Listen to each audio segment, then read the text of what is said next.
nizere ko muri gusoza ukwezi kwa munani neza cyane munatangira n'ukwezi kwa cyenda mukaze mumeze fresh kabisa mukomeza kwirinda covid-19. Amakuru yacu reka tuhere mu gihugu cya Espagne kuri wa mbere. Mundo Deportivo iratubwira ati miliyoni 700 z'amayero. Mundo Deportivo rero ikabigaruka rero ku ikipe ya FC Barcelona yafatanyije na La Liga bashaka gukomatanyiriza Messi. Akaba La Liga rero yamaze kwandika iyi letter nko kuyibona kuri iki kinyamakuru Mundo Deportivo, ikabibwira Messi yuko release clause ye itigeze ba expired ihari ari miliyoni 700. Ikipe itazayishyura La Liga itazamuha lisansi yo gusohoka mu gihugu cya Espagne. Mu gihe Messi we avuga ko iyi clause nta igihari, mu gihe kandi ikinyamakuru kitubwira ko Messi atigeze yitabira ku munsi w'ejo PCR test zo gutestinga virusi ya corona, anako kandi nta nubwo n'uyu munsi ari buze kuza kubagaragara mu myitozo. Ikinyamakuru Sport cyo cyatubwira ati imikasiro myinshi kurushaho. Ati Messi akaba yarakomeje guhagarara ku ijambo rye atitabira PCR test za coronavirus ku munsi w'ejo, ari nako kandi Lionel Messi akomeza strategize n'uyu munsi akaba atari buze kwitabira imyitozo ya mbere y'umutoza Ronald Koeman. Ikipe ya Barcelona ikayafashe icyemezo yuko natitabira imyitozo y'uyu munsi nkuko atitabiriye ejo test za covid, akaba ikipe ya Barcelona iri butangire kumukubita amapenalty yo kumugabanyiriza ku mushahara. Mu gihe cy'imakuru kitubwira ko kandi La Liga na Barcelona bamaze kubwira Lionel Messi yuko ikipe izamukura mu ikipe ya Barcelona ari miliyoni 700. Tebas akaba nta blague na nke afite rwose, akaba ari kuvuga ko nibadapea ira clause batazigira murekura. Akaba rero kugeza kuri ngubu FIFA niyo ifite ijambo yarekura ikaribwira Messi cyangwa ikaribwira La Liga na Barcelona.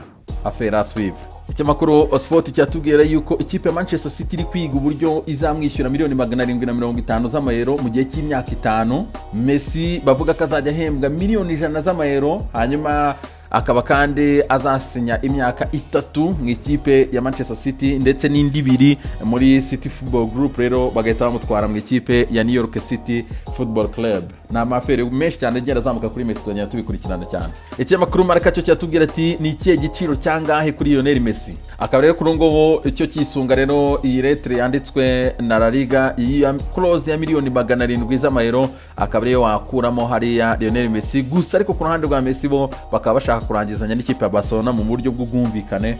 Iyi na aferi yo gukurikira cyane no kwihozaho amaso. Mu gihe kandi ikinyamakuru Marca kitubwira yuko umunsi bari usore kalendrier ya La Liga ya saison 2020-2021, anako kandi ikinyamakuru Marca nkuko hejuru hano kibivuga ikipe ya Madrid ikaba yamaze kugaruka nayo iratangira pre-season yayo uyu munsi. La Gazzetta dello Sport yo iratubwira ko ikipe ya Mirase itangiye icyo bita Operation Champions League. Ikipe ya Mirase rero irashaka kuzakina Champions League umwaka utaha, ikaba yatangiye kwiyubaka, ikaba yazanye Sandro Tonali bamaze kumvikana. Mirase igiye kumutira umwaka umwe kuri miliyoni 10 z'amayero, hanyuma harimo option yo kumugura umwaka utaha ya miliyoni 28.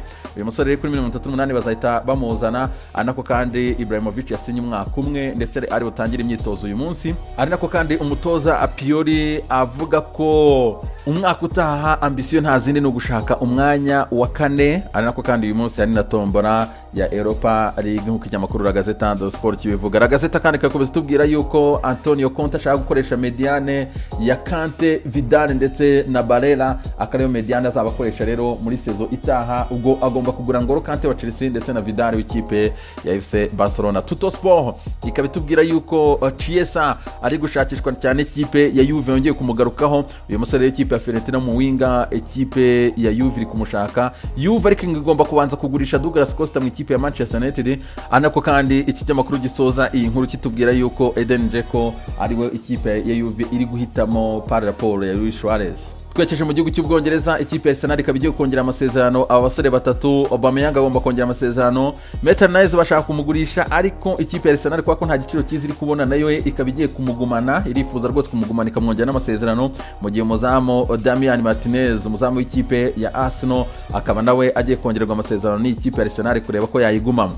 Ano kandi ikinyamakuru gisoza iyi nkuru kitubwira yuko ikipe ya Napoli iri hafi kumvikana na Arsenal kuri miliyoni 4,500 by'amayero, hanyuma akazasinya cy'imyaka 3 umushahara wa miliyoni 2,500 by'amayero. ku mwaka akaba ari Socrates Papastadopoulos rero uri bujye mu ikipe ya Napoli gusimbura Kalidou Koulibaly mu gihe yabavuyemo agiye mu ikipe ya Manchester City. Affaire à suivre. Demira kandi ikabitubwira yuko Manchester United yamaze gutsinda Tottenham Hotspur, Bayern Munich na Real Madrid zashakaga Donny van de Beek. Ikipe ya Man United ikabiye kwishyura Ajax miliyoni 40 z'amapaundi ndetse igahita imusinyisha imyaka 5. Ni nako kandi ikinyamakuru Demira kitubwira ko La Liga yatengushye ikipe ya Manchester City yashakaga Lionel Messi. La Liga rero yamenyemo inshishi mu by'ukuri bwira Manchester City ati ugomba kwishyura close ya miliyoni 624 z'amapaundi, arizo 700 z'amayero. Iyi ni afere yo gukurikirana cyane. Ari nako kandi Daily Star nayo ibigarukaho ivuga ko deal ya Manchester City yo kuzana Messi rwose La Liga imenyemo inshishi, ibabwira ati mugomba kwishyura release clause ya miliyoni 624 z'amapaundi. Ikinyamakuru The Sun cyo kiraza kitubwira hano inkuru rwose mu buryo buri vague, ubona ko izavamo amakuru menshi cyane. Ikinyamakuru cyatubwira yuko Lionel Messi yanze kwitabira pre-season. La Liga nayo ikabwira Manchester City tugomba kwishyura miliyoni 624 z'amapaundi release clause ya Messi. Lionel Messi we akaba ashaka gusohoka mu ikipe ya Barcelona akaza mu ikipe ya Manchester City ku buntu, ari nako Barcelona yanze ubusabe bwa Messi bwo kugenda, ari nako abanyamategeko ba Lionel Messi bavuga ko iyi buy out clause ya Messi ya miliyoni 624 nk'ikinyamakuru The Sun kibitangaza yabaye expired, yarangiye. Affaire à suivre. The Sun kandi ikaba yagarutse kuri Kai Havertz. Kai Havertz rero akaba atari kwitabira pre-season y'ikipe ya Bayer Leverkusen. Uyu musore rero akaba amaze kuyivamo rwose, akaba rero ikipe ya Leverkusen igomba kumurekura mu ikipe ya The Blues Chelsea igomba kumwishyura miliyoni 90 z'amapaundi, Leverkusen ikabona kumurekura. Ikinyamakuru The Sun kandi cyatubwira yuko ikipe ya Tottenham Hotspur iri gushaka Joshua King w'ikipe ya FC Bournemouth, ni rutayizamu ari gushaka. Anako kandi ikinyamakuru The Sun cyatubwira ko Kepa Arrizabalaga muzamu w'ikipe ya Chelsea, uyu nguyu akaba yamaze kwemera ashyira ibirenge hasi, yemeye yuko agomba kuza mu ikipe ya Chelsea agahanganira umwanya. Ikinyamakuru The Sun kandi cyatubwira yuko Michael Keane akaba ari umusore w'ikipe ya Everton n'umudefenseri agiye gusinya igihe cy'imyaka 5 muri iyi kipe. Les amis, umunsi mwiza cyane, nyagasana barinde.